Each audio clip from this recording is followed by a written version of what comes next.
Okay. Old man and the scientist were talking about a deserted house. The old man was sure that it was haunted by ghosts, but the scientist discarded the view, saying no one had ever seen a ghost. The old man was annoyed and challenged the scientist about the existence of atoms, subatomic particles, which also could not be seen. बूढ़ा आदमी कह रहा था कि भूत होते हैं, तो साइंटिस्ट कह रहा था इसे तो किसी ने नहीं देखा। तो बूढ़े आदमी ने कहा कि फिर एटम्स को भी तो किसी ने नहीं देखा, सब एटॉमिक पार्टिकल्स को, लेकिन वो भी तो होते हैं। तो इस तरीके से जब वो होते हैं तो घोस्ट भी हुआ। तो अब इसमें आपको बताना, name the 3 subatomic particles and their discoverers. तो electron, J Thomson, proton, E Goldstein,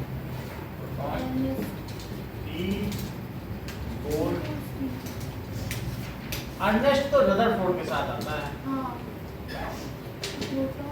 neutron, J Chadwick, James Chadwick.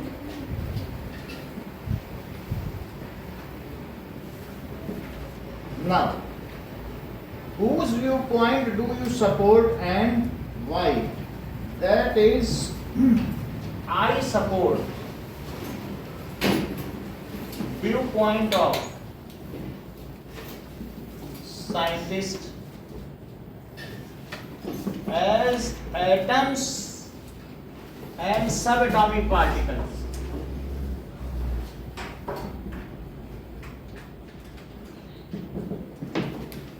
cannot be seen. ठीक है, with naked eye. However, theories based on these particles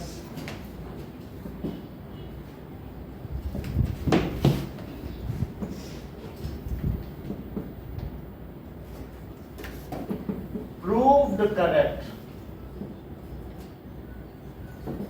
ठीक है, तो वो इस पे जो बेस्ड थ्योरी वे तो सत्य साबित हुई हैं। एटम्स नहीं देखा जा सकता, लेकिन जिसने हाइपोथेसिस दी है या प्लांक की थ्योरी है, एटॉमिक मॉडल, वो हाइपोथेसिस या पोस्टुलेट ही है, तो उसके बेसिस पर जो कैलकुलेशन किए गए दीज आर प्रूव्ड करेक्ट। तो that's why. Right A short note on uniform circular motion. Trishu, uniform circular motion की डेफिनेशन बताओ। ठीक है, बोलो। When a particle moves with uniform speed in a circular path under When a particle, ठीक बताया, moves in circular path with, ठीक है, constant speed. कैसी स्पीड बोलो? देन इट इज कॉल्ड, इसे क्या कहेंगे? एक समान वृत्तीय गति, यूनिफॉर्म सर्कुलर मोशन। सो जब एक पार्टिकल इस तरीके से चलता है तो उस पर, और एक स्पीड से चल रहा है, उसकी कोई स्पीड है। So in this case force always act, force always act. बोलो अभिषेक, सेंटेंस पूरा करो। force always act perpendicular to the displacement. Perpendicular to the displacement या motion of object. perpendicular to motion of object and it is directed to towards center and Devika it is called, बताती नहीं हो तुम, अस्मिता आप बता दो। तुम भी नहीं बताओगे? हाँ, ये लोग अपने पत्ते खोलती ही नहीं है, पता नहीं इतना। इसको हिंदी में बोल दिया करो ना, अभिकेंद्रीय बल कहते हैं। इस गति को एक समान वृत्तीय गति कहते हैं और इस बल को अभिकेंद्रीय बल कहते हैं। नाउ इन दिस केस जो फोर्स है, हाँ त्रिशु तुम बता दो, एफसी को क्या कहेंगे? कल ही बताया। MA square. ये नहीं बताएंगे, ये तो नहीं बताएंगे। MAC. In this case, acceleration also directed towards center, and it is called centripetal acceleration. in this case acceleration centre की ओर है, तो ही तो फोर्स भी सेंटर की ओर है, दोनों ही तो वेक्टर क्वांटिटी है, मास से सिर्फ मल्टीप्लाइड है। So in this case acceleration is also directed towards center and called centripetal acceleration। इसे अभिकेंद्रीय त्वरण कहा जाता है। फॉर एग्जाम्पल, दो एग्जाम्पल बताना है ऐसी इस चीज का। Earth moving around sun. और? Moving around. और Moon revolves around this earth. Object on earth. Surface of earth.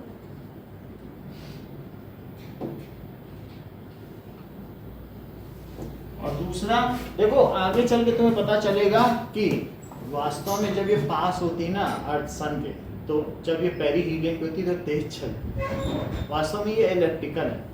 तो ये बात तुम्हें ध्यान रखना है। अभी इज्जत हम लोग को रिस्पेक्ट करनी है नोएल की, इसलिए सेंटेंस मान लिया जाए, वरना ये तो एक इलिप्टिकल पाथ है ना अर्थ का।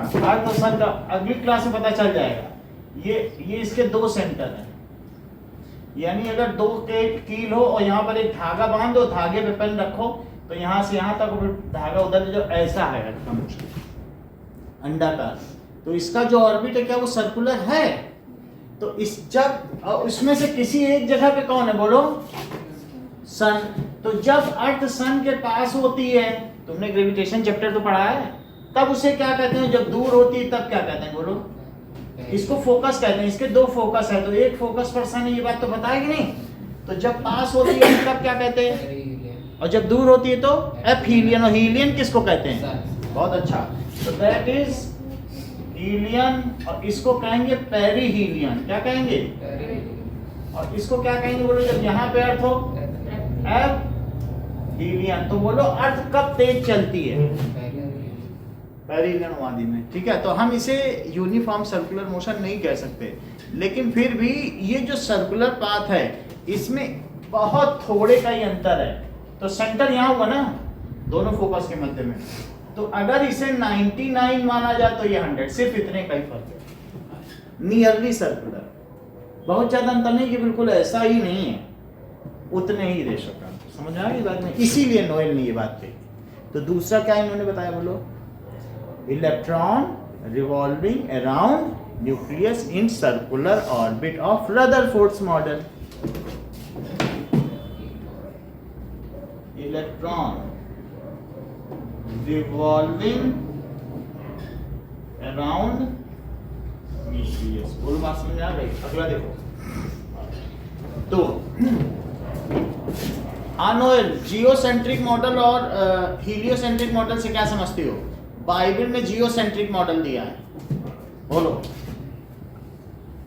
तो बाइबल में जियोसेंट्रिक मॉडल है, इसका क्या मतलब है?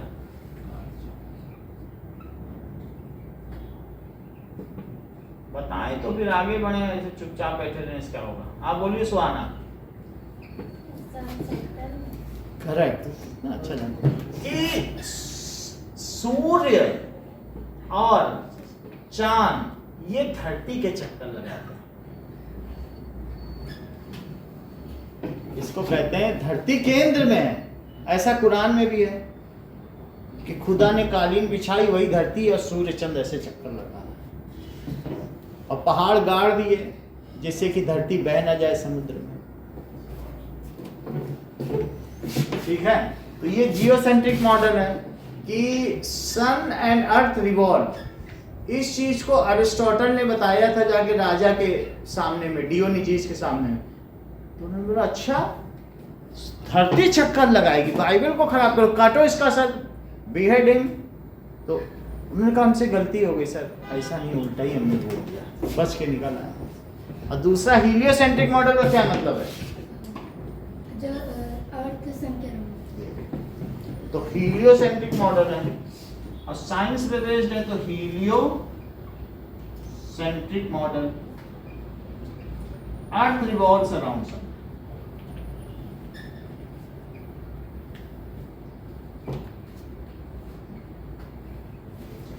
कॉपरनिकस और उनके शिष्य केपलर, इन दोनों ने इस पर खूब काम किया। जो तुम लोगों ने अपने वो जो भी है ना, दैट इज ग्रेविटेशन चैप्टर में एक अलग से कॉलम है, इन दोनों के बारे में।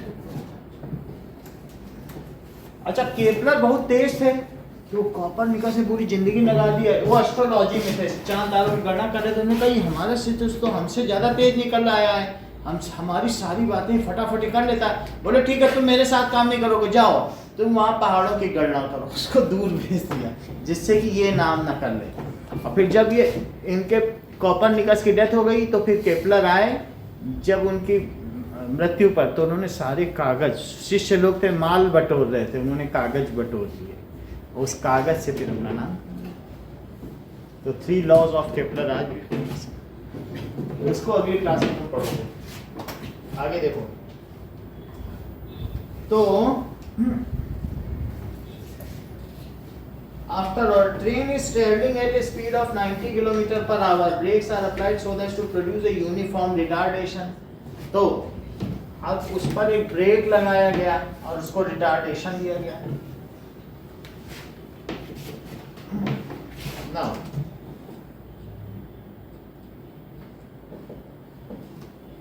उसकी स्पीड कितनी है? 90 किलोमीटर पर आवर।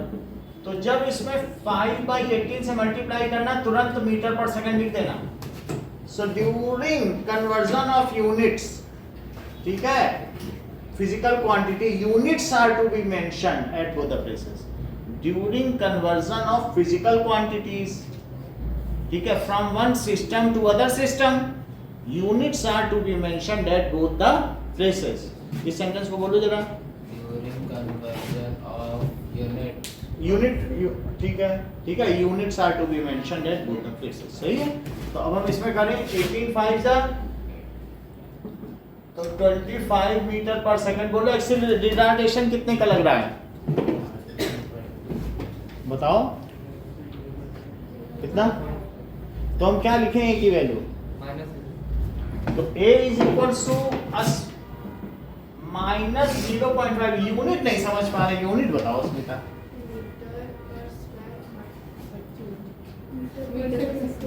सेकंड नहीं बोलोगे, ठीक है। तो क्या क्या दिया है बोलो? v दिया है, a दिया, और क्या दिया है? तो अब ये रेस्ट पे आ जाएगी, तो ये u है, ये तो शुरुआती स्पीड हो गई, और फाइनली उसको रेस्ट में लाना है, तो v कितना होना चाहिए? 0। यानी ये ट्रेन जा रही है और हम चाहते हैं कि इस पे ब्रेक लग जाए, और ब्रेक लगने से क्या हो जाए? रेस्ट पर आ जाए। तो अभी इसकी स्पीड कितनी है? u कितना है? 25 मीटर, और बाद में कितना होना चाहिए? 0। ब्रेक लगाने के बाद तो 0 मीटर पर सेकंड। हाँ, नमन बोले कौन सा फार्मूला लगाया जाए? How much time it will take before coming to rest? V is equal to U plus V is equals to U plus, तो V वैल्यू पुट करो, क्या क्या रखें बोलो? 0, हाँ, ये लगा दो। 25 हाँ, plus minus 0.5. Minus 0.5 into T. Sir, what is question of motion? Sir, इसमें distance टाइम पूछ रहा है क्या? Distance पूछो। अच्छा, तुम तो वो सही बता रहे थे। हाउ फार, तो ये क्यों फिर नोएल नहीं क्यों बोला? सर, मुझे आप लोगों ने टाइम बताया। अब तो गलत बोलेंगे, तुम तो सही बोलो, ठीक है। अब वैल्यू पुट करो। 0, 0 है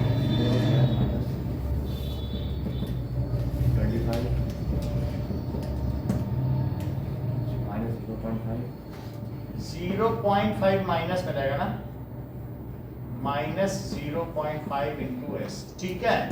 तो ये -625 और वहां कितना हो जाएगा बोलो, -1 इंटू एस, तो एस कितना हो जाएगा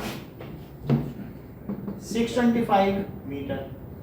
तो 625, अगर ट्रेन पे ब्रेक लगाया जाएगा तो आप समझो इतना पहले ब्रेक लगाना पड़ेगा। 1 किलोमीटर नहीं चलेगी, आधा किलोमीटर पहले से ब्रेक लगाना शुरू कर दो, कोई स्टेशन आए तब फिर। तो ये करेक्ट डेटा होते हैं जो इसमें दिए जाते हैं। अगला देखो, figure shows a conveyor belt transporting a package to raised platform, the belt is driven by a motor.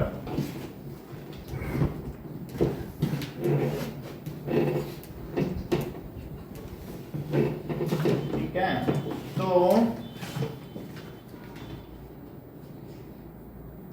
अब यहाँ पर क्या दिखाया गया है कि एक दो व्हील है और कन्वेयर बेल्ट समझते हो जो चलती है ऐसे। कन्वेयर बेल्ट देखी है कि नहीं देखी कभी, हैं? हाँ या ना? मतलब जो चीजों को कन्वे करे उसी को तो कन्वेयर बेल्ट कहते हैं। ये देखो, ये मोटर है, दो मोटर है, ऐसे घूमेंगी तो कन्वे करें, जैसे ऐसे ही है ये, इसी तरीके से कन्वे। तो अब आप ये देख लो, ये कन्वेयर बेल्ट का ही छोटा रूप है। तो अगर मान लो ये चले तो क्या ये भी चलेगी? ये समझ में आया बात कि नहीं? तो ये बेल्ट हुई, इस चीज को क्या कहेंगे? ये अगर चौड़ा पट्टा है तो इसमें सामान भी रख सकते हो। और ये मोटर दो है कि नहीं, दो व्हील है, दो गियर है, ये घूमेंगे तो बड़ी वाली चीज नहीं घूमेगी, है कि नहीं? This is case of conveyor belt. बहुत तेज अगर इसे चला दे तो ये लाइट जल जाए, ये तो होता है। तो कई बार दिखा भी चुके हैं ना, कि नहीं दिखाया? हाँ?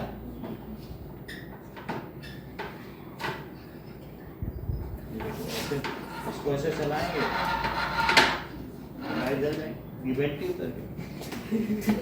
सो इतनी बात समझ आ गई। कोई जरूरी नहीं वो वाला तो दिखाया होगा ना, दूसरा वाला नहीं लाइट जला, कि वो भी नहीं दिखाया, दिखाया नहीं क्या? लाइट जलती घुमाने से नहीं। तो ये सब तो आपने देखा होगा कि कैसे वाटर गिरता है तो लाइट जलती है।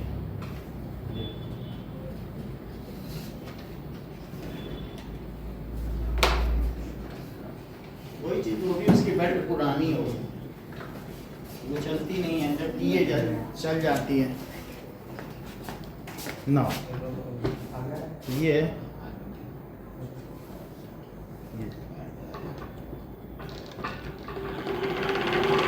वही चीज होगी, अब वो खिसके भी तो लगाएंगे। ये भी है, चार्ज कर लो फोन, अगर लाइट नहीं आ रही है तो ये इसमें लगा के उसमें चला जाएगा, ये दोनों इसमें लगा दो तो वो जल जाएगा। ठीक है, एक एसी बन रहा है, एक डीसी, हमें खैर इससे क्या लेना है, तो 10th का सवाल है।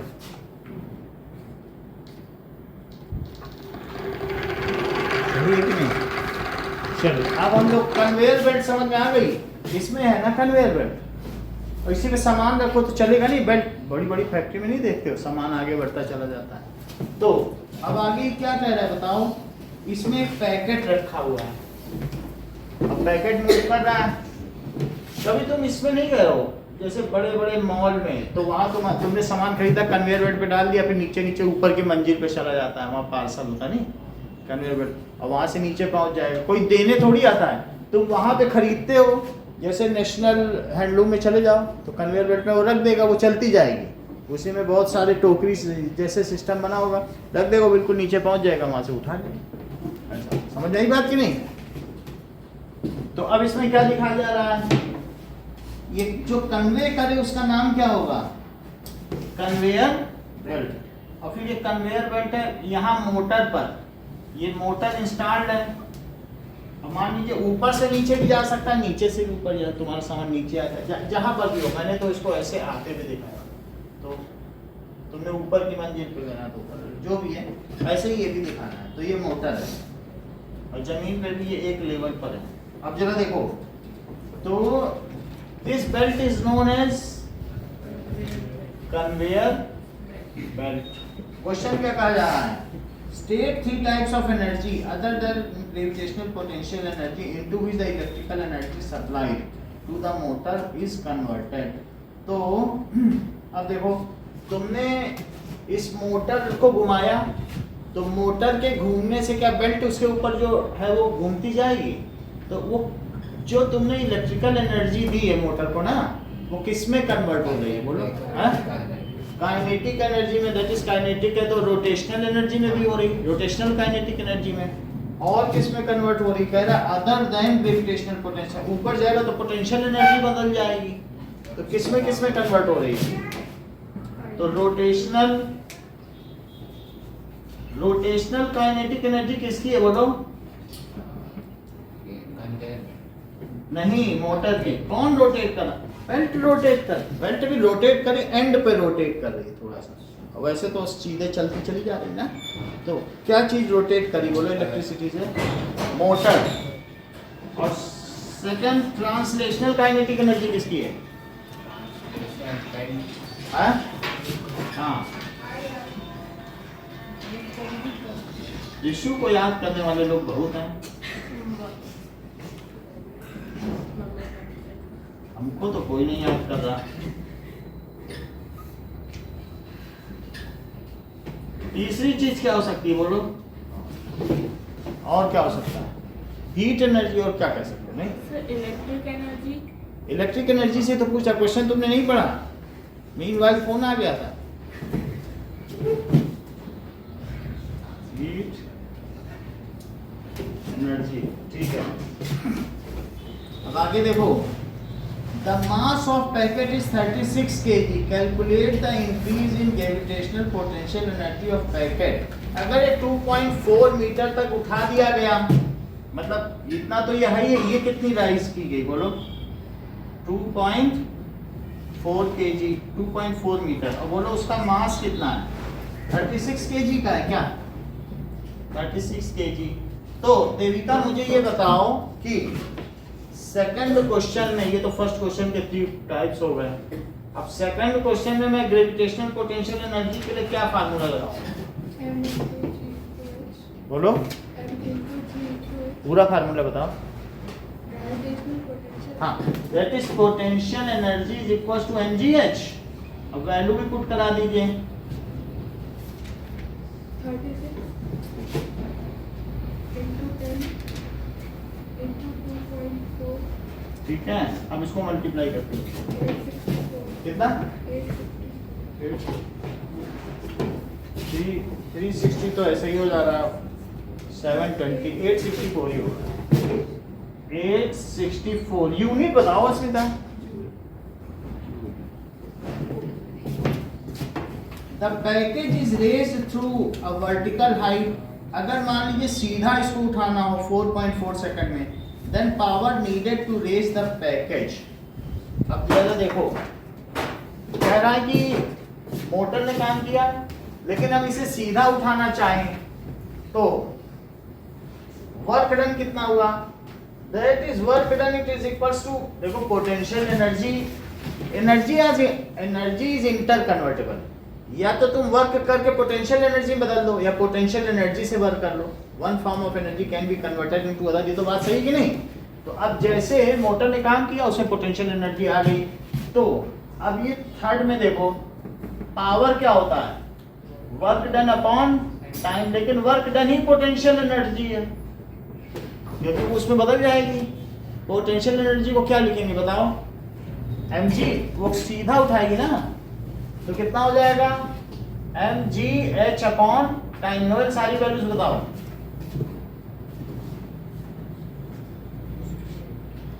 36 into 10 into 2.4 upon t। Question पढ़ो, सही है कि नहीं? 4.4 है, ठीक है।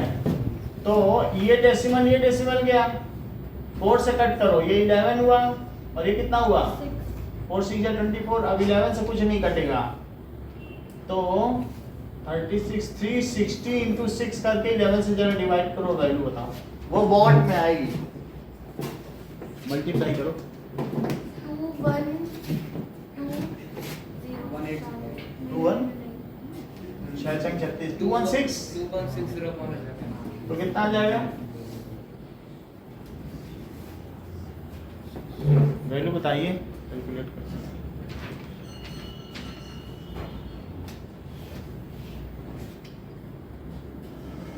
So 196.3. 196.3। हाँ अस्मिता, इसकी यूनिट तो बताओ। 1 196.36 आगे W। तुम तो सही बताने लग गई, हम सोचते हैं गलत बताओ लेकिन तुम मौका ही नहीं दे रही। कोई बात नहीं, मौका आने भी मिलेगा कभी।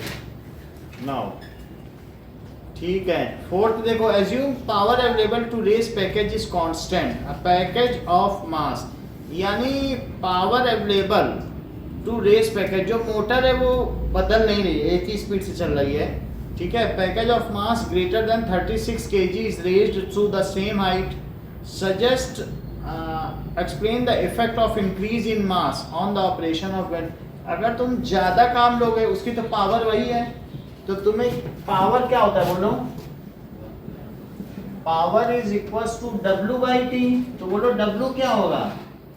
P इंटू टी, भाई power into time. If mass is more, तो पावर तो कांस्टेंट है, तो मास बढ़ाओगे तो टाइम बढ़ेगा, then it will take more time. भारी हो तो उसको चढ़ाने में धीरे धीरे चढ़ाएगी ना मोटर। सो वैसे W क्या वर्क डन है, अब वर्क डन ही पोटेंशियल एनर्जी है, तो वर्क डन की जगह मैं क्या लिख दूं? क्या mgh? ऊपर क्या लिखा था वर्क डन की जगह? वर्क डन की जगह क्या लिख दो बोलो? mgh is equal to P into T. इतनी बात समझ आ गई? तो यहाँ पर G नहीं बदलेगा, H भी नहीं बदलेगा, तुम्हें उसी हाइट पे चलाना है, तुम मास बदल रहे हो।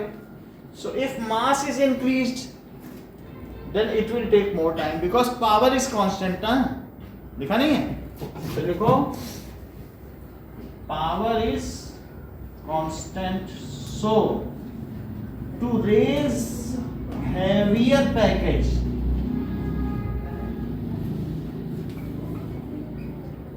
it will take, sentence पूरा करो सुहाना। हाँ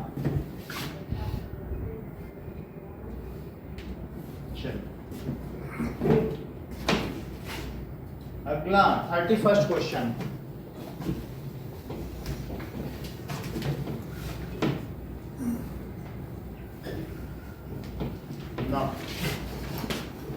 the velocity time graph of an object n is equals to 50 gram is shown in figure। तो 50 ग्राम का है और उसको दिखाया गया है फिगर में, ठीक है।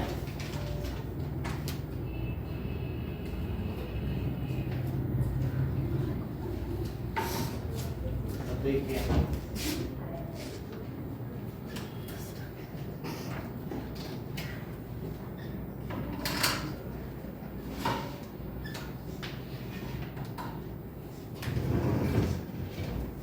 ओके, तो observe the graph carefully and answer the following. Graph पहले देखो,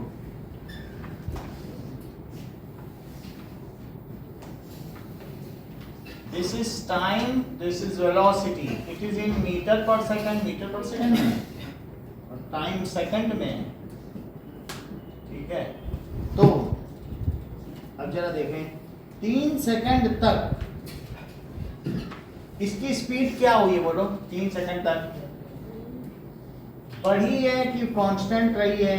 कुछ बताओ सुहाना, क्या देखें? इंक्रीज हुई है। इंक्रीज हुई है, अच्छा ठीक है। 3 to 6 तक क्या हुई है फिर बोलो? सो कांस्टेंट कांस्टेंट रही है। फिर 6 से 10 तक क्या हुई? अच्छा फिर ये 0 हो गई, ऐसा हुआ। और ये कितनी है? 120, ठीक है। अच्छा ये बताइए त्रिशु, जब आप इतना ही बता रही हैं, the area under VT graph is, sentence पूरा करो। अभिषेक?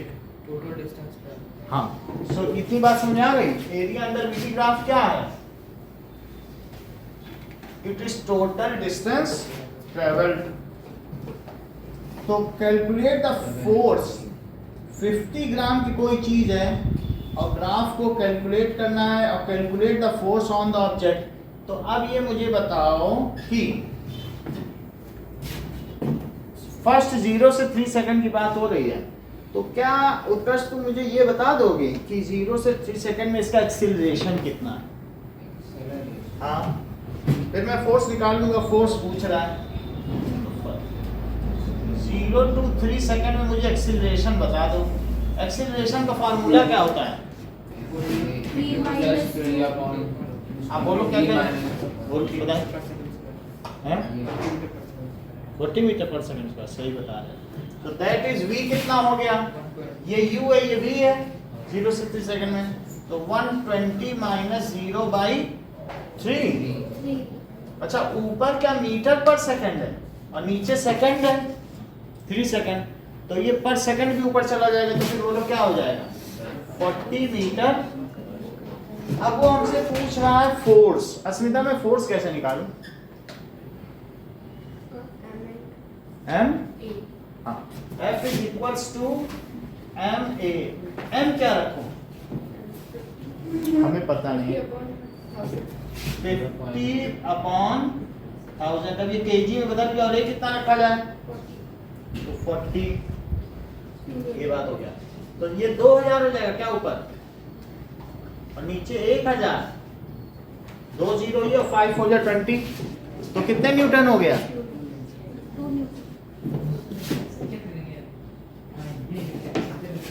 2 न्यूटन हो गया। अब आगे देखो, calculate the force on the object 6 to 10 second. Noel 6 to 10 second में एक्सीलरेशन क्या है?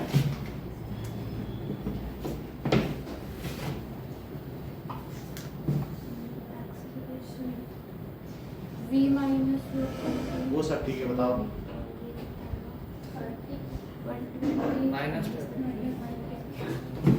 V is equals to A is equals to क्या है?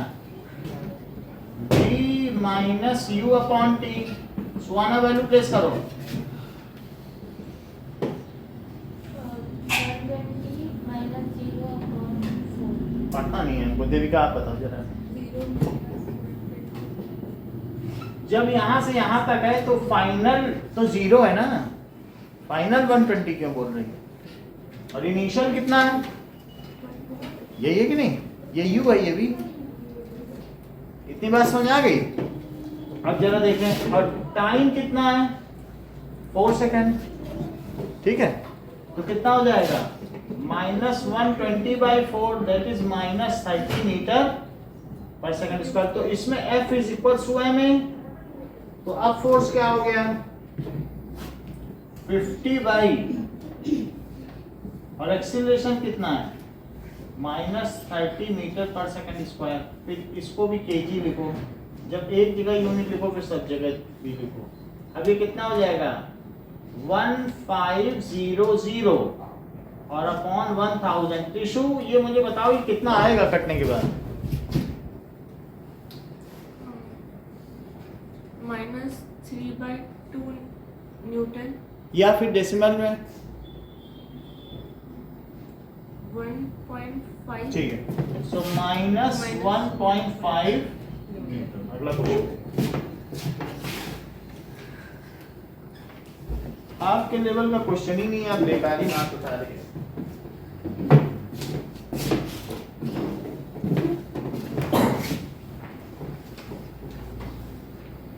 चलो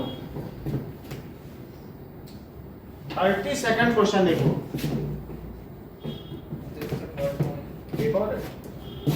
Is there any time interval in which no force act on the object? Naman, justify your answer. Is there any time interval in which no force is acting? If yes, then in which time interval? Justify your answer. Arvind, Yes, in A to B, A to B. Why? there will be Because the acceleration is 0, so the force is 0. Velocity तो है ही है ना, velocity तो 120 metre per second पे है। तुम घर से चले तो तुमने रेस दी, जब तुम हाईवे में पहुंच गए तो बस एक ही स्पीड से चलते रहे। तुम्हारी बुआ का घर आ गया तो तुमने ब्रेक लगा, तो तुम्हारे इंजन ने शुरू में थ्रोटल दिया और ब्रेक ने निगेटिव एक्सीलरेशन किया, लेकिन बीच में जब तुम हाईवे में चल रहे थे तो उस समय कोई फोर्स था? बात समझ में आ गई? ठीक है, तो इस तरीके से यस, देविका रिपीट करो, यस। कब टाइम भी दूंगा, between 3 second to 6 second. Why it is so? Because acceleration is 0. As acceleration is 0 and f is equals to क्या होता है? तो f is equals to m into 0. Object was moving with constant speed. So first law कहता है कि अगर force ना लगाओ तो कोई कांस्टेंट स्पीड से चीज चल रही है तो चलती रहेगी, उसकी स्पीड नहीं बदलेगी। 30 second. Fill in the gaps of the following table illustrating difference issue. बताओ। Second, nuclear reason.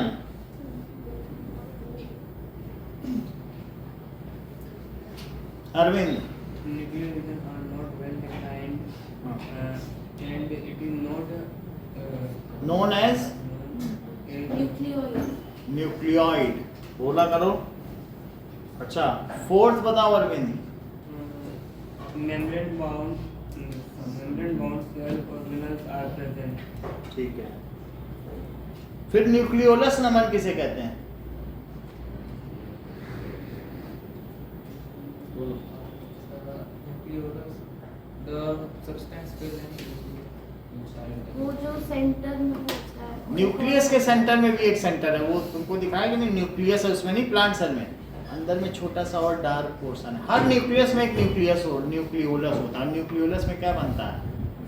वो डीएनए क्रोमोसोम।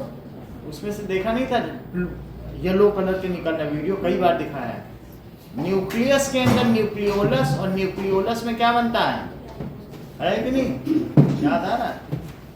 चलो, what are the colors absorbed by plants? The green light of sunlight is blocked.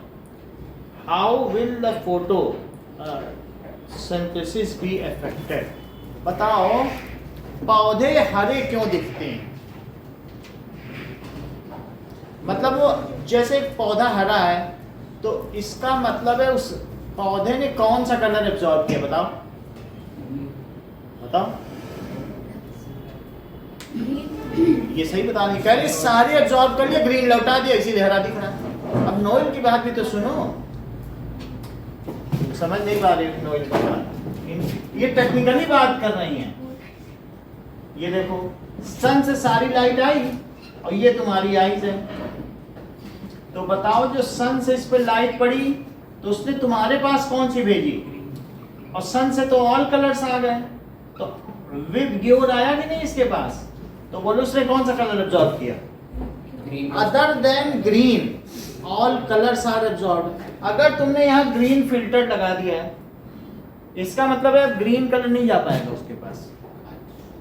Green को filter कर लिया और दूसरे colour जाएंगे। If the green filter is used, ठीक है, with sunlight, then will the photosynthesis be affected? बोलो, होगी ही नहीं, क्योंकि वो ग्रीन तो लौटा ही रहा है। तुम ग्रीन रोक भी दो, तो अगर तुमने ग्रीन फिल्टर लगा दिया है तो ऐसे में वो पत्ता तुम्हें किस कलर का दिखेगा?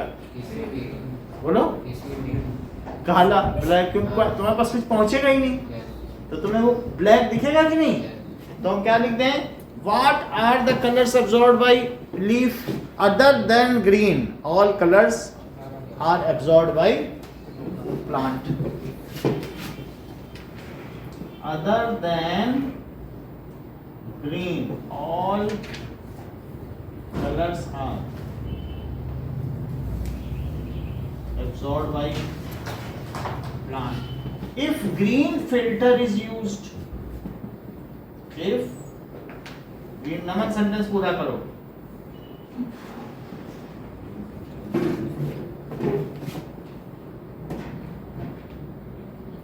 बताओ Arvind. Then also rest colors will reach the plant in same amount and photosynthesis will continue with same zest. वो उतने उत्साह के साथ ही होती रहेगी या at same rate. So if green filter is used, then also तो भी क्या होगा बोलो? Other color will, जैसे तुम्हारा फोन आ रहा है, then also other colors will reach the plant in same amount and photosynthesis will continue at the same rate. Photosynthesis will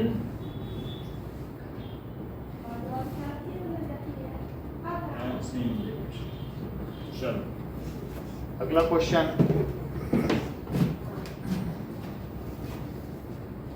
under ये तो बात हो गई. What will happen if cells are not properly organized in tissue? नमन, मान लो कोई tissue है, plant tissue है या हमारी बॉडी का ही टिश्यू है और सेल उसमें प्रॉपरली ऑर्गेनाइज ना हो टिश्यू है कुछ यही है. तो स्ट्रक्चर डिफरेंट हो जाएगा ना कि सेल तो वो बेसिक स्ट्रक्चर और फंडामेंटल बोलो उसमें फर्क पड़ेगा. कुछ नहीं होना चाहिए ना. मुझे भी कुछ समझ में नहीं आ रहा, उसको देखना पड़ेगा. किसी को पता है तो बताओ. चलो देख लेते हैं.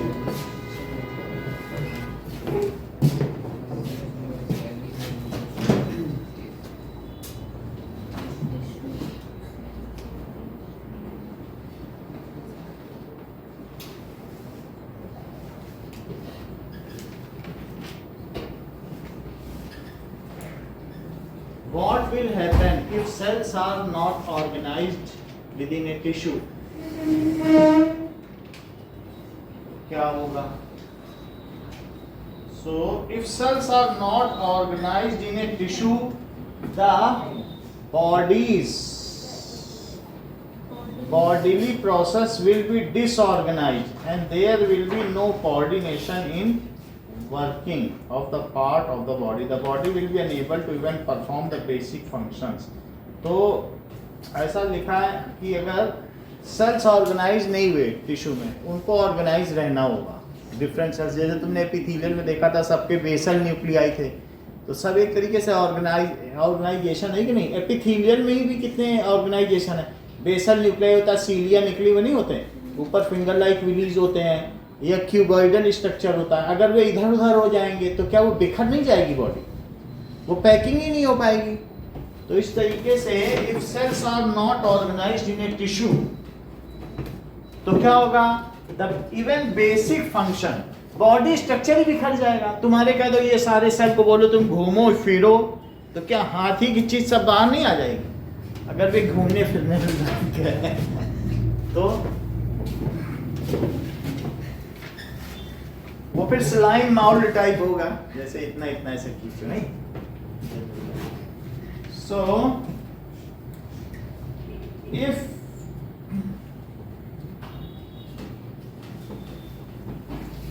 cells are not organized within a tissue, then क्या होगा, within a tissue, then structure of body, body या फिर ऑर्गन भी हो सकता है, कोई वो ऑर्गन ही तो होगा, इज नॉट, उसका जो है डिफाइन, उसका स्ट्रक्चर कैसा नहीं होगा, is not in shape, will not remain in shape, not, ये टिश्यू का ही ढक्कन गिरा होगा, संभाल नहीं पाती है, किसका गिरा था, रिमेन पहले दिन आई थी तब भी गिराया था, ठीक है, so will not remain in shape, फिर क्या होगा, एंड ठीक है, basic life processes will not be possible, क्योंकि टिश्यू में इस तरह पर होता है, and basic life processes will not take place, like for example excretion नहीं हो पाएगा, respiration, डाइजेशन कुछ भी नहीं हो पाएगा, और इस वजह से क्या होगा, कुछ नहीं हो पाएगा, so ultimately organism will die, so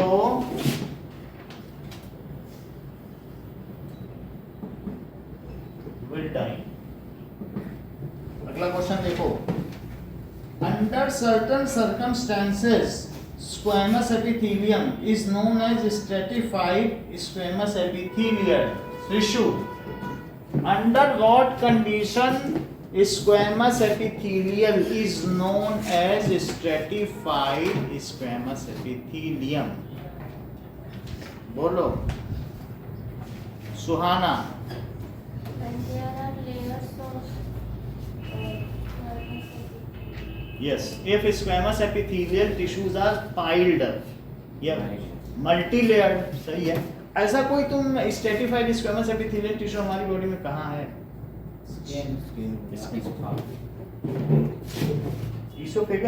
Esophagus है क्या? Squamous है? Squamous है।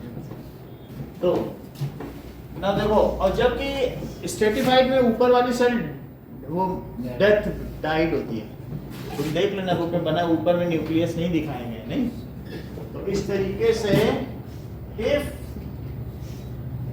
Squamous epithelial tissues are piled up या stacked, epithelium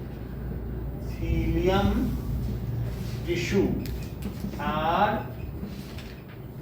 piled up stacked, या तुमने सुहाना क्या बताया था,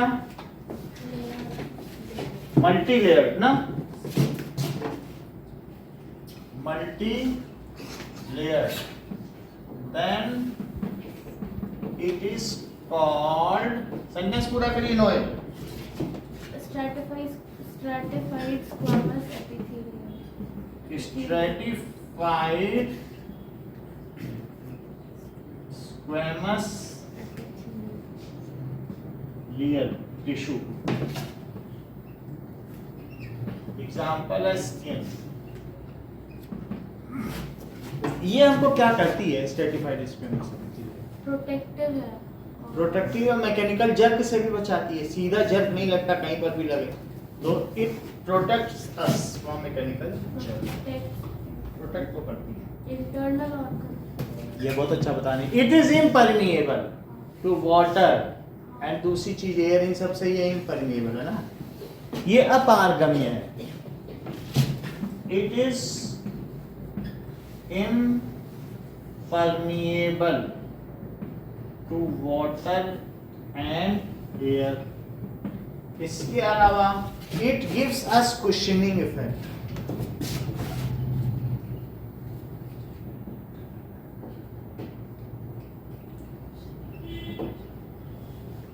and protect us from mechanical jerk.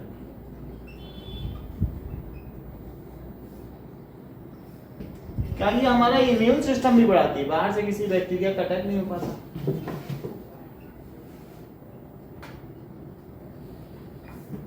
It preserves our immune system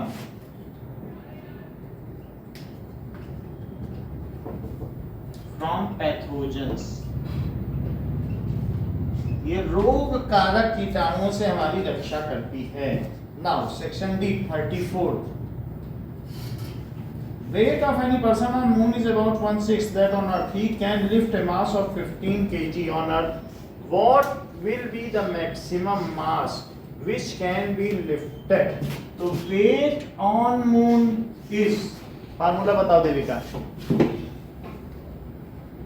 किसी भी चीज का weight on moon 1/6 weight of 1/6 weight on earth। ऐसा क्यों हुआ? क्यों कि g on moon क्या होता है बोलो? 1/6 g on earth। बोलो बात सही है। और वेट का क्या फार्मूला होता है? mg। तो दोनों तरफ multiplying both side with m, multiply with m। तो m से करो जरा, तो mgm इज इक्वल्स टू 1/6 और mgm को क्या लिखे नमन? देर लगा रहे हो बताने। हाँ बोलो Arvind. Weight of moon, moon का ही वजन बता दिए तुम। वेट ऑन मून था, तुम तो वेट ऑफ मून बता दिए। Weight on earth. अब वो कह रहा है, ये तो बात समझ आ गई। अगर किसी चीज का अर्थ पर, कोई व्यक्ति अर्थ पर कितना वजन उठा सकता है? बताओ कितना लिखा है? 15 kg तुम उठा सकते हो। तो how much weight a person can lift, इतनी बात पूछी गई कि नहीं? अब जरा देखो। ये देखिए,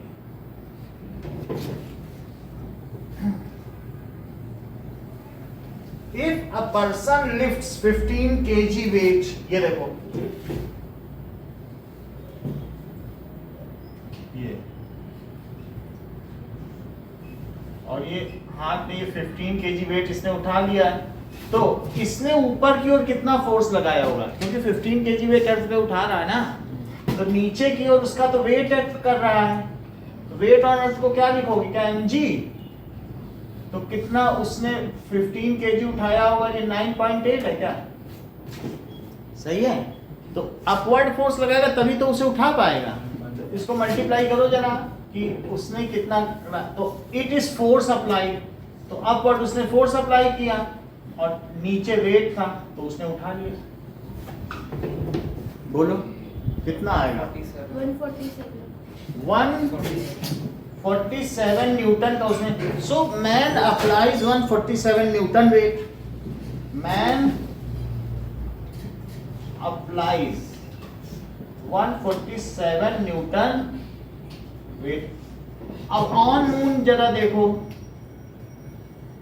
तो अब उसी चीज को उठाने के लिए let m mass it can be lifted, क्योंकि वहां बहुत हल्का है ना, तो let m mass can be lifted. मान लीजिए अगर अरविंद यहाँ पर एक उत्कर्ष को उठा पाता है तो वो 6 उत्कर्ष को उठाएगा। 3 उत्कर्ष को इधर के हाथ से, 3 को उधर हवा में उछालेगा, 6 उत्कर्ष।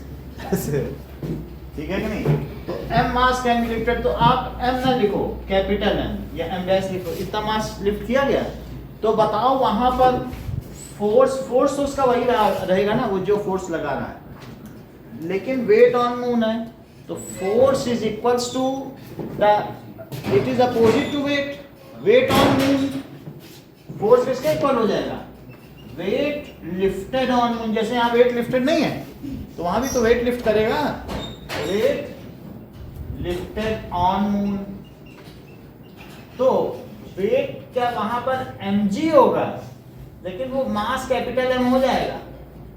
बात समझ आ गई? और into g on moon, g on moon. तो अब यहां क्या लिखते हैं? 147 और मास कितना है नहीं पता, और g ऑन मून क्या है? 1/6 और ge। बोलो सही है? सही है। तो 147 इंटू 6 और अपॉन जी को कितना लिखे बोलो? 9.8। तो ये m आ गया। 9 से इसको काटो, 6 से काटो जरा। 6 1 is 6 नहीं कटेगा क्या? नहीं कटेगा ना? 6 8 + 48 हो 6 कम 6 और 38 हो जाएगा, नहीं कट रहा है। और कुछ करो।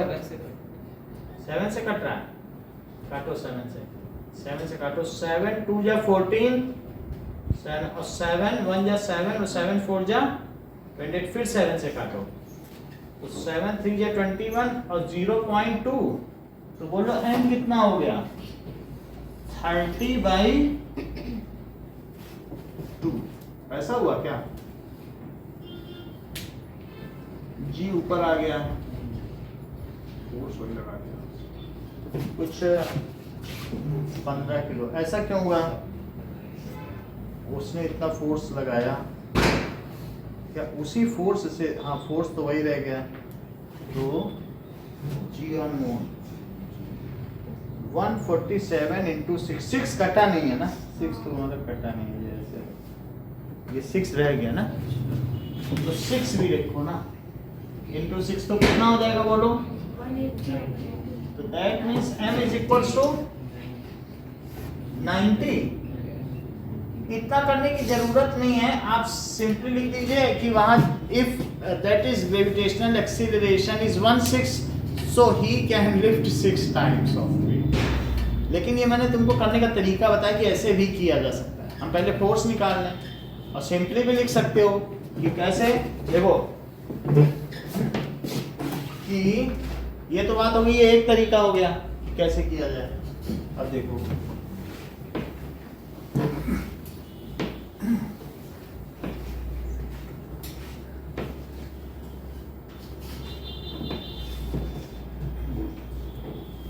so as देखो as gravitational pull exerted by moon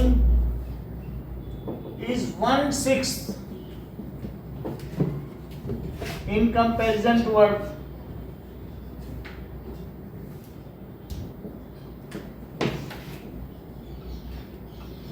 so man can lift 6 times the weight he can lift on earth. He can lift on earth. ऐसा इसलिए कहा गया है, ये 9th क्लास के बच्चों के लिए, क्योंकि 9th क्लास के बच्चे जो है 20 kg की 20 लीटर की बाल्टी नहीं उठा पाते हैं। वो मम्मी से कहते हैं मम्मी थोड़ी खाली कर दो, फिर हम तब उठा लेंगे। 10th में जाओगे तो फिर 20 kg का क्वेश्चन आएगा, जिस क्लास में जाओगे उस क्लास के हिसाब से क्वेश्चन आता है। तो एक 9th क्लास का बच्चा खाली, थोड़ी खाली हो, 4 मग निकाला हो तो उठा लेता है, तो 15 kg उठा सकता है। तो वही अगर वहां चला जाए तो वो 90 kg उठा सकता है। ठीक है, वो अभिषेक को भी उठा लेगा।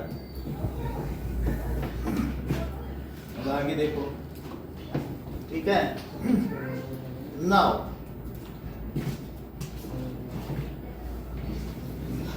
a cube of side 5 centimeter is immersed in water and it is saturated salt solution. Side लिखा है, साल्ट नहीं लिखा है। चलो 5 सेंटीमीटर तुम्हें पता है ना, 1 सेंटीमीटर तो का क्यूब तो तुम जानते ही हो, तो 5 सेंटीमीटर इतना बड़ा होगा, उसका क्यूब ऐसा कोई क्यूब हो, ठीक है। तो 5 सेंटीमीटर का क्यूब हमने साल्ट सॉल्यूशन में डाल दिया, और वो कैसा है? सैचुरेटेड है। तो क्या कहा गया है? इन विच केस, पहले उसे वाटर में डाला गया और फिर सैचुरेटेड साल्ट सॉल्यूशन में डाला गया। तो आपके अनुसार अगर कोई चीज पानी में डाली जाए और कोई चीज शहद में डाली जाए तो किस केस में ज्यादा बयान फोर्स लगेगा? बोलो।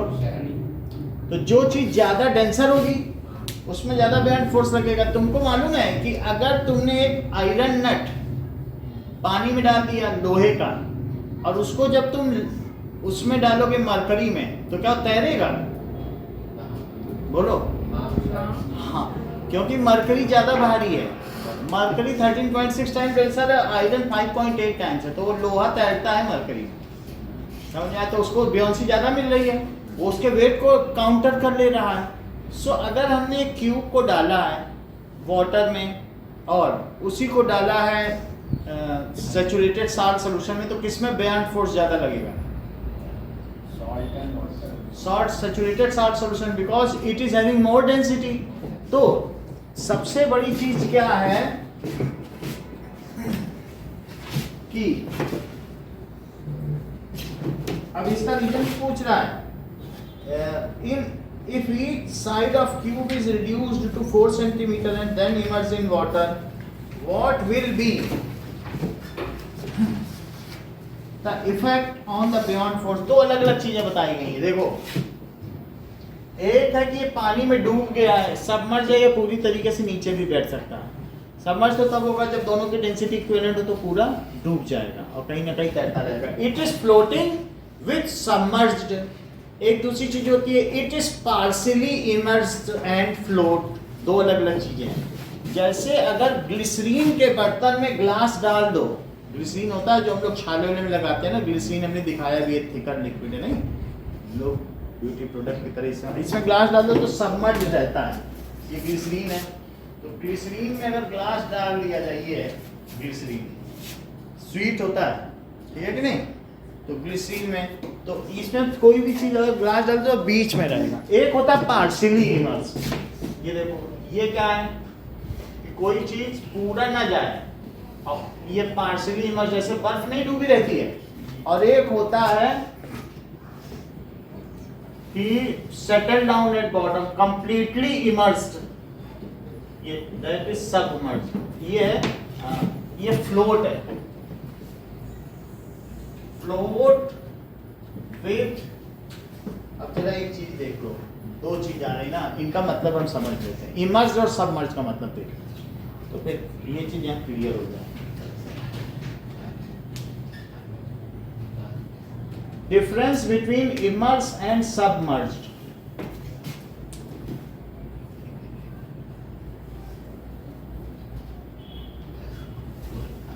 Immersed and submerged. इसका क्या मीनिंग है? As similar, but they are not exactly the same. Surrounded by something. Immersed, ये तो सिंक है। सबमर्ज का क्या मतलब है? गो अंडर वाटर, लिखा है कि नहीं? इमर्स का क्या मतलब है? अब इमर्स का मतलब देखो, if something is immersed in water, what does it mean? Submerge को पता चल गया अंदर डूब हो जाए, और इमर्स का क्या मतलब है?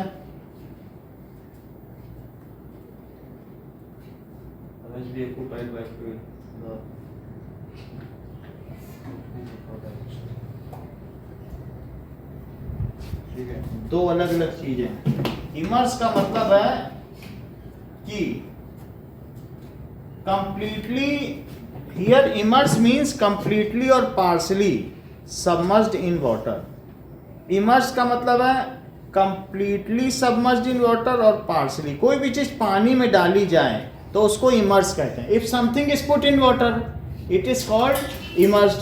और एक होता है कंप्लीटली सबमर्ज। अब जरा मीनिंग देख लीजिए सर, इसकी बात करें। If something is put in water, तो उस पर आर्किमिडीज प्रिंसिपल लगता है, तो इसीलिए तो इमर्स वर्ड यूज किया गया कि नहीं। कुछ भी चीज पानी में डालो तो या तो डूब जाएगी या फ्लोट करेगी। तो if something is put in water, तो ये क्या कहलाएगा बोलो? It is called immersed. अब इसको लिखो, ये क्या चीज है? Completely submerged. इसको क्या कहेंगे? जो सिंक हो गया, कंप्लीटली सबमर्ज्ड। और ये क्या है बोलिए? That is partially submerged. और ये फ्लोट है। तीन अलग अलग चीजें हैं। कोई भी चीज जो फ्लोट कर रही, थोड़ा पानी तो हटाएगी, क्योंकि अपने वजन के बराबर तो हटाएगी कि नहीं। तो फ्लोट है, ये पार्शियली सबमर्ज्ड है, कंप्लीटली सबमर्ज्ड। अब जरा देखो, अब क्वेश्चन क्या कहा गया है कि आर्किमिडीज प्रिंसिपल, पहले तुम बताओ Suhana, what is Archimedes? If a body fully or partially immersed in liquid, it will displace The liquid equal to its weight. ये बात है। तो it will displace liquid equal to its weight. तो it will displace, इतनी बात समझ में आ गई। अब जरा बताओ, अपने वेट के बराबर ये लिक्विड करेगी। तो ये मुझे बताइए कि जो सॉल्ट है, सॉल्ट की डेंसिटी बताओ पहले। नमक की डेंसिटी कितनी होती है NaCl की? कहीं तुम ये तो नहीं कह रहे हो कि जो सॉल्ट की डेंसिटी है वो सूर्य की डेंसिटी के बराबर है? ये जानती है बात, बोली हाँ। सॉल्ट की डेंसिटी भी 1500 kg पर मीटर क्यूब है, और यही सन की भी है। तो बताओ अब वाटर की डेंसिटी बताओ, 1 ग्राम पर मीटर। या फिर 1000 kg पर मीटर क्यूब है। तो बोलो सॉल्ट सभी की देख लो। अभी क्वेश्चन में क्या था बताओ, डेंसिटी ऑफ वाटर बताइए। 1 ग्राम पर सेंटीमीटर। वो तो ठीक है, तुम्हारे जैसे ऊपर की टंकी है तो उसमें 1000 किलो पानी आता है और पर मीटर क्यूब। अब बताओ डेंसिटी ऑफ सॉल्ट बताओ जरा। 1500 kg पर मीटर क्यूब, और यही सन की भी है। सन वाला क्वेश्चन 10th में आएगा, लेकिन पहले से बता दिया क्योंकि एक महीने बाद जाहिर है, तो क्या छिपाना। बात समझ आ रही कि नहीं? ठीक है, अब छिपाने से कोई फायदा नहीं, अब तो बताना ही पड़ेगा। ये लोग छिपाते नहीं। अब जरा देखो, जैसे यूनिट छिपा लेती हो तुम। अब इतनी बात समझ आ गई कि नहीं? तो डेंसिटी ऑफ सॉल्ट हो गया। अब मुझे बताइए कि अगर डेंसर चीज में कोई चीज डाली जाएगी तो उस पर बियॉन्ड फोर्स ज्यादा लगेगा कि कम? ज्यादा लगेगा। So if a block of 5 cubic, 5 side है 5, तो वो लोग जो क्यूब होगा उसका वॉल्यूम कितना हो जाएगा बताओ? 125 क्यूबिक सेंटीमीटर हो जाएगा। तो उसको अगर हमने पानी में डाला तो, और एक साल्ट में डाला, so in salt it will experience more beyond force. पहली बात समझ में आ गई, बिकॉज वो ज्यादा डेंसर है। तो इस तरीके से तो ज्यादा पोर्शन किस में डूबा रहेगा इसका? पानी में डालोगे तब ज्यादा डूबा रहेगा कि साल्ट में? पानी में, क्योंकि वो थोड़ा ही हटा लेगा, उसका वजन हो जाएगा। और शहद में डालोगे तो और थोड़ा हटा लेगा, बोलेगा हो गया वजन तुम्हारा, इससे ज्यादा नहीं जानेंगे। यही होता है कि नहीं होता? तो इस तरीके से yes, the cube will experience मोर। अब क्वेश्चन पढ़ो क्या लिख रहा है कि is immersed in water, etc. More beyond force is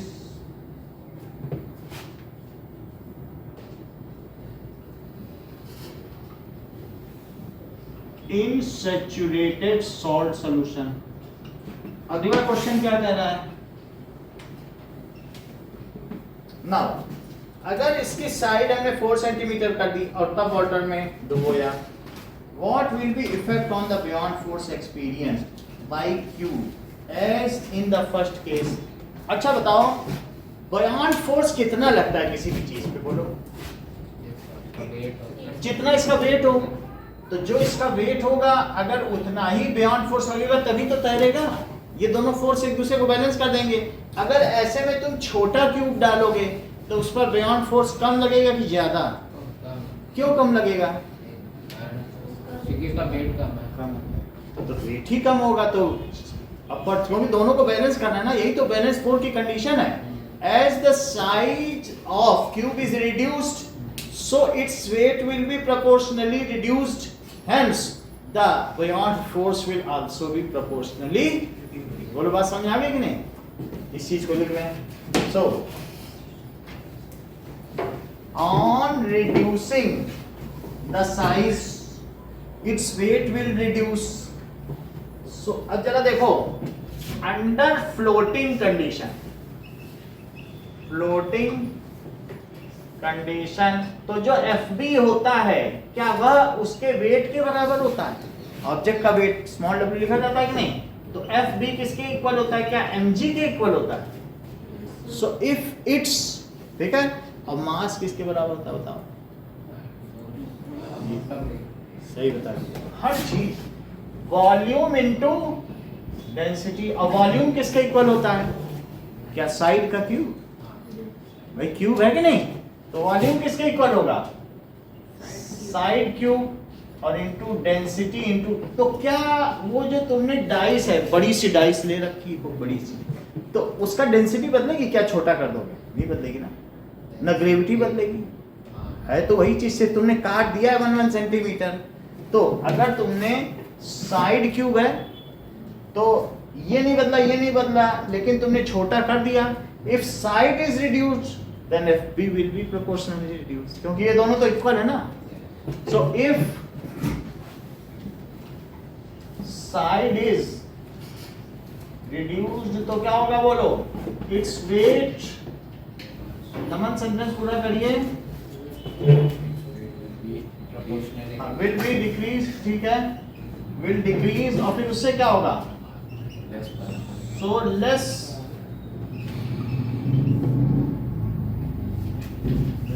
force. कहीं सुहाना तुम ये तो नहीं समझ रहे हो कि लेस वाटर डिस्प्लेस करेगा ऐसे केस में?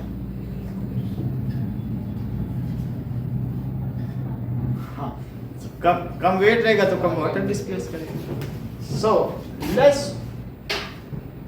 beyond force will act on it।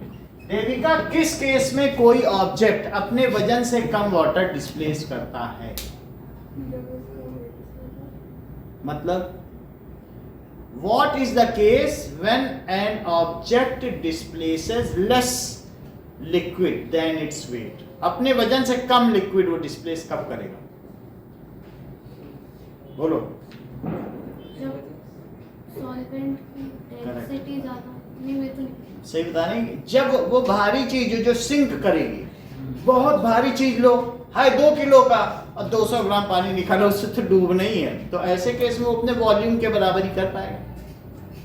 जो चीज भारी है जिसे डूबनी है, तो वो ये थोड़ी कहेगा कि हम डूब रहे हैं, हटो, अगल बगल का भी पानी हटो। तो जितना तुम्हारा वॉल्यूम में डिस्प्लेस कर दो, चाहे तुम मरकरी हो, चाहे आयरन हो, चाहे गोल्ड हो, सब अलग अलग वजन के। मरकरी भी हमने दिखाया, तो क्या मरकरी आधा किलो का जरा सी डिब्बी में आता आधा किलो पानी हटा लेगा? So what is the case when object displaces liquid less than its weight? बोलो।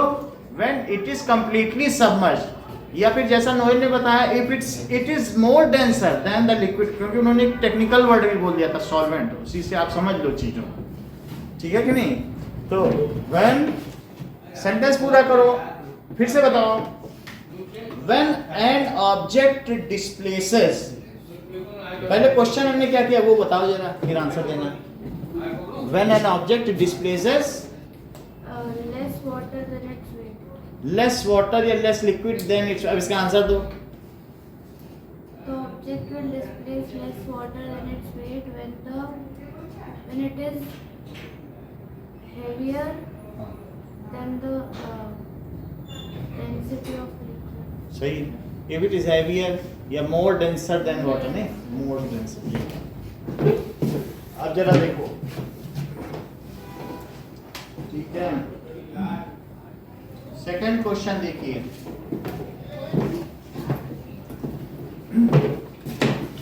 जो कि आज का लास्ट क्वेश्चन है।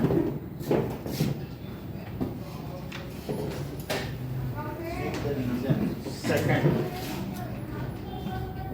तो a ball weight 4 kg of density this is completely immersed in water of density this, तो find the buoyant force acting on it। 4 kg का है और वो बॉल, देखो उस बॉल की डेंसिटी बताओ। डेंसिटी ऑफ बॉल 4000 kg पर मीटर क्यूब। और बोलो डेंसिटी ऑफ वाटर अभी तुमने देखा था क्या 1000 होती है? बताइए। तो देविका मुझे ये बताओ कि ये बॉल डूबेगी कि तैरेगी? कुछ बता नहीं रही है, जैसे ये 4000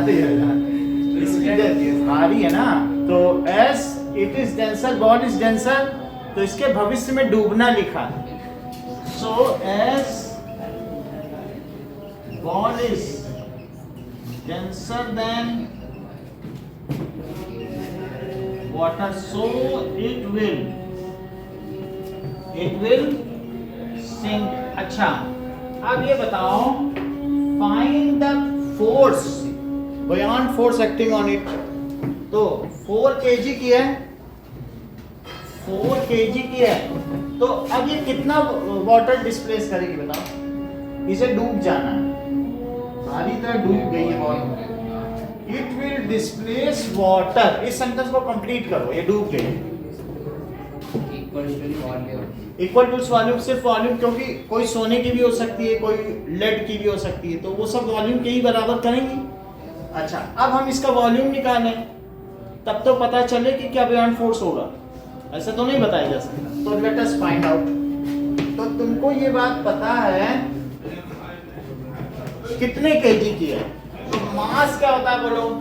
पहले लिखो, ball will displace water equal to, बता नहीं रही है, हाँ, बॉल विल डिस्प्लेस वाटर।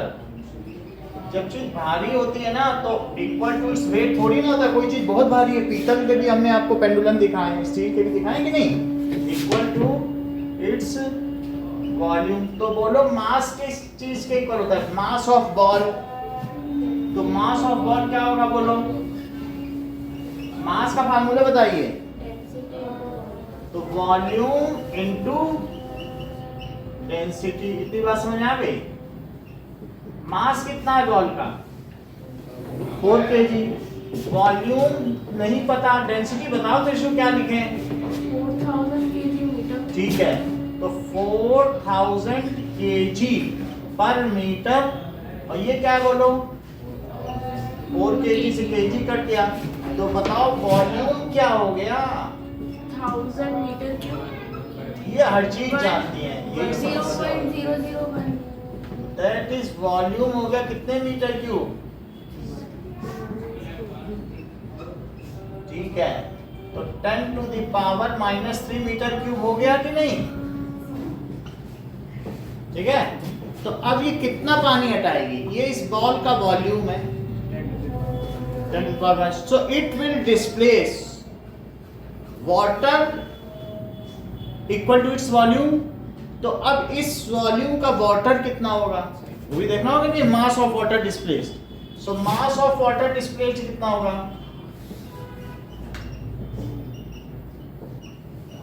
फिर लिखो वॉल्यूम इनटू, अब क्या लिखें?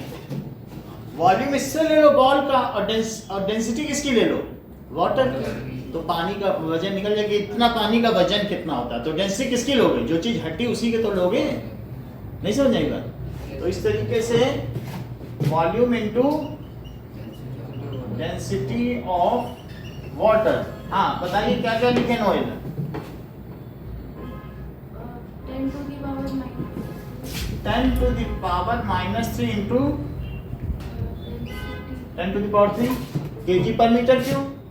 तो क्या हो जाएगा बोलो? 10 to the power -3 और प्लस, तो कितना हो जाएगा? तो 1 kg पानी हटा देगी क्या? कहीं तुमको ये तो नहीं लग रहा कि 4 kg की बॉल है और 1 kg हटा रही है? अगर उसकी डेंसिटी 4 गुना है तो 1/4 पानी हटाएगी। 4 किलो की बॉल, देखो डेंसिटी कितनी पाई गई? 4 गुना। पानी कितना हटाया? 1/4। ये दिमाग में रखो, डेंसिटी जितने गुना ज्यादा होगी, मरकरी 13.6 गुना ज्यादा है, तो वो जितना भी उसका वजन होगा उसका 1/13.6 ही पानी वो हटाएगी। बोलो बात समझ में आई कि नहीं? इतना ही रखो।